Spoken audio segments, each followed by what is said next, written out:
बिस्मिल्लाहिर्रहमानिर्रहीम। टेस्टी। जी हाँ, आज हम बहुत ही टेस्टी, चटपटी और हाजमेदार इमली की चटनी बनाएंगे और इसे हम गुड़ के साथ रेडी करेंगे। इस चटनी को बना के आप महीनों तक फ्रिज में स्टोर कर सकते हैं। इसे आप पकौड़ों, समोसों, चना चाट और चाट के साथ इस्तेमाल कर सकते हैं। इवन अगर खाने के बाद 1 चम्मच आप इसका खा लेते हैं तो ये आपके खाने को मुकम्मल तौर पे हज़म कर देगी इंशाल्लाह। तो चलें आज की रेसिपी का आगाज़ इस दुआ के साथ करते हैं कि अल्लाह आप सबका दस्तरखान सजाए रखे और हम सबको सेहत और ईमान का रिज़्क़ अता फरमाए। टेस्टी। जी, तो यहाँ पे एक पैन लिया है मैंने, इसमें ऐड करेंगे इमली का पानी। इमली को मैंने 10 से 15 मिनट पहले भिगो के रख दिया था। उसके बाद थोड़ा थोड़ा सा पानी डाल के इसका मैंने अच्छी तरह से पल्प निकाल लिया है। आप देख सकते हैं ये बहुत गाढ़ा पल्प नहीं है बल्कि थोड़ा सा पतला पानी है इसका। तो इमली यहाँ पे मैंने आधे कप से थोड़ी सी ज़्यादा ली थी। अगर आप चाहें तो गुठलियों समेत भी इसे पका सकते हैं, लेकिन गुठलियाँ मुँह में आती हुई बहुत बुरी लगती हैं। अब इसमें ऐड करेंगे गुड़। गुड़ यहाँ पे मैंने तकरीबन 1 कप लिया है। आप अपनी पसंद के हिसाब से इसकी क्वांटिटी को कम भी कर सकते हैं अगर आप ज़्यादा तुर्श चटनी खाना पसंद करते हैं, ठीक है। अब फ्लेवर के लिए इसमें काला नमक ऐड करेंगे 1/4 टीस्पून। ये इसमें खुशबू के लिए ऐड किया जाता है। और टेस्ट के लिए इसमें सादा नमक ऐड करेंगे 1/4 टीस्पून से भी थोड़ा सा कम। साथ ही साथ चिली फ्लेक्स इसमें ऐड किए हैं आधा चम्मच। 1/4 टीस्पून सफ़ेद ज़ीरा ऐड किया है साबुत। आप चाहें तो इसका पाउडर भी ऐड कर सकते हैं, ठीक है। अब तमाम अज्जा को अच्छी तरह से मिक्स करेंगे। चूल्हे की आंच को मैंने इस वक्त दरमियाना ही रखा हुआ है। इससे पहले मैं आपसे इमली और खजूर की चटनी भी शेयर कर चुकी हूँ जिसे आपने बहुत पसंद किया है। इसके अलावा इमली और खुबानी की चटनी भी शेयर कर चुकी हूँ जिसे आप लोगों ने बहुत अच्छा रिस्पॉन्स दिया है। उम्मीद है ये चटनी भी आप बनाएंगे तो इंशाल्लाह सब पसंद करेंगे इसे। ये ना सिर्फ फ्राई चीज़ों के साथ अच्छी लगती है बल्कि तमाम किस्म की चाट्स के साथ, और जो सालन थोड़ा सा खुश्क होता है अगर उसके साथ आप इसे सर्व करेंगे तो उस सालन का टेस्ट ही दुबाला हो जाता है। तो आप देख सकते हैं चम्मच इसमें मुसलसल हम हिलाते जाएंगे यहाँ तक कि इसमें गुड़ सारा मेल्ट हो जाएगा। इमली का पानी क्योंकि थोड़ा सा पतला था तो इसे हमने खुश्क करने के लिए घंटों नहीं पकाना है बल्कि इसे 10 से 15 मिनट के लिए ही पकाएंगे। तो इमली का पानी खुश्क होकर काफ़ी हद तक कम हो जाएगा और इसकी कंसिस्टेंसी भी थोड़ी सी थिक हो जाएगी। इसे हमने पका पका के गाढ़ा नहीं करना है।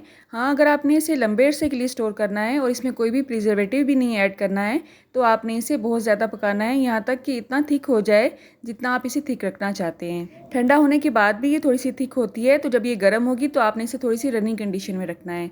मैं इसे गाढ़ा करने के लिए इसमें कॉर्नफ्लोर का मिक्सचर ऐड करूँगी। तो 1 चम्मच कॉर्नफ्लोर में मैंने थोड़ा सा पानी मिक्स किया है। उसे अच्छी तरह से मिक्स करने के बाद इसमें ऐड करेंगे। जस्ट 1 से 2 चम्मच ही ऐड करने के बाद ये फौरी तौर पे थिक हो जाएगा। आप देख सकते हैं चटनी फौरी तौर पे गाढ़ी हो चुकी है।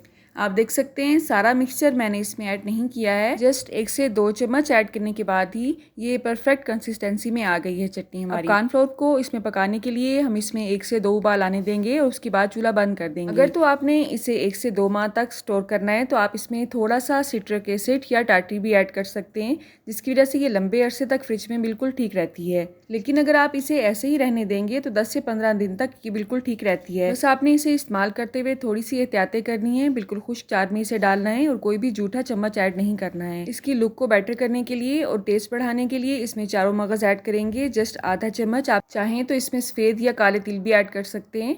आप सोच रहे होंगे कि चूल्हा बंद करने के बाद इसमें हमने ये ऐड क्यों किए हैं, क्योंकि ये तिल मुकम्मल तौर पर खुश्क होते हैं, ऑलरेडी क्रंची होते हैं, तो इन्हें पकाने की इसमें बिल्कुल भी ज़रूरत नहीं होती है। एक और ज़रूरी बात, आपने इसे स्टोर करने के लिए पहले इसे मुकम्मल तौर पे ठंडा करना है और उसके बाद किसी भी एयरटाइट जार में या बॉक्स में इसे ऐड करना है। अगर आप इसे गर्म ही बंद कर देंगे तो ये ख़राब हो जाएगी।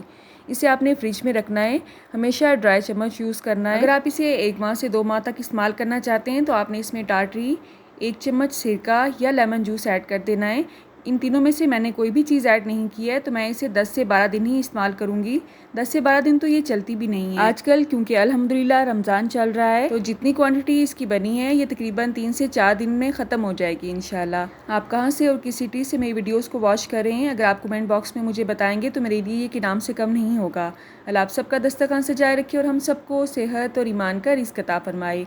अल्लाह हम सब के रिस्क में कसरत से ज़्यादा बरकत और आसानी अता फरमाए। रुके रुके सुने, जाने से पहले वीडियो को लाइक कर दें, अच्छी लगी तो शेयर कर दें और सब्सक्राइब करने के बाद बेल का आइकन भी ज़रूर प्रेस करें। जज़ाकल्लाह। मेरी नेक्स्ट वीडियो तक अल्लाह हाफ़िज़।